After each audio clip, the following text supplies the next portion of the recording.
Hey gang, I have about 250 test pressings. Some of these test pressings have a blank back. Some of them have a back plate on them. But the one thing I have never seen on the blank side of a test pressing is a matrix number. Until today.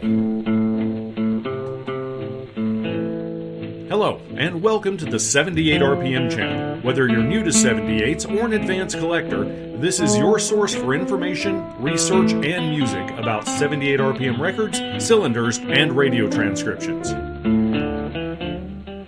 Hey gang, welcome to the 78 RPM channel. If you've ever wondered what I look like after a day of junking records, digging through antique stores, and just kind of crawling around in iffy places, there you go. I'm apologizing.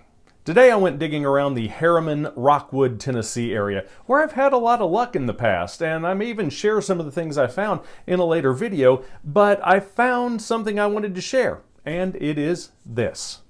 As I mentioned, I have about 250 test pressings, and the two things that collectors generally look for, unreleased takes and unreleased songs. This is neither. This is Red Canary by the Vince Fiorino Trio.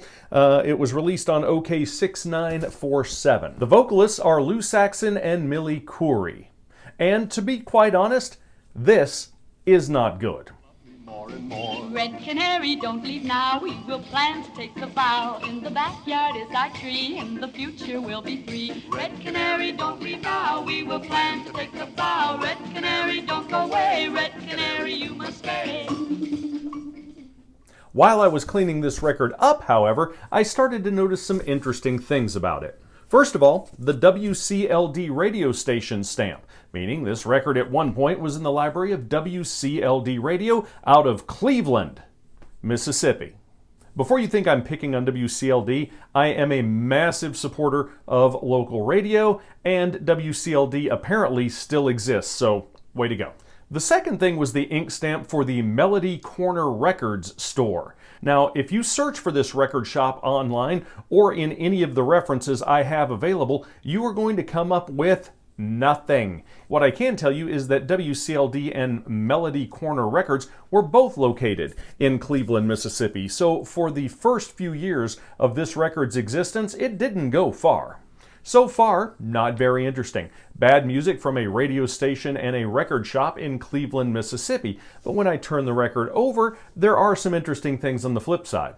First of all, there's this interesting backplate. The backplate consists of a silent groove that takes roughly 15 seconds to play from beginning to end. Secondly, and more interestingly, is right about here what appears to be a Columbia matrix number. It's matrix number 33451, and I had to ask myself, did a silent groove backplate have a matrix number? When you think about it, it makes sense.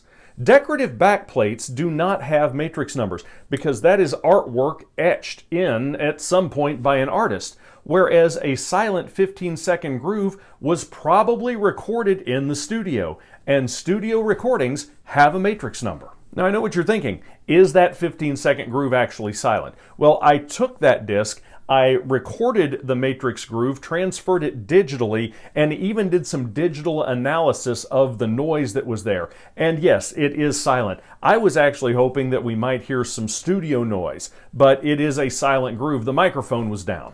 One other thing to keep in mind is that having a matrix number on this disc would allow it to be filed in a specific place in the Columbia storage facility. Therefore, when they needed a 3/8 of an inch silent groove to put on the back of a test pressing, they knew exactly where to get it based on it being filed by the matrix number. Both of those possibilities seem very logical and plausible to me. They're also conjecture. So if you have a thought as to why it might have a matrix number different than what I came up with, leave it in the comments below.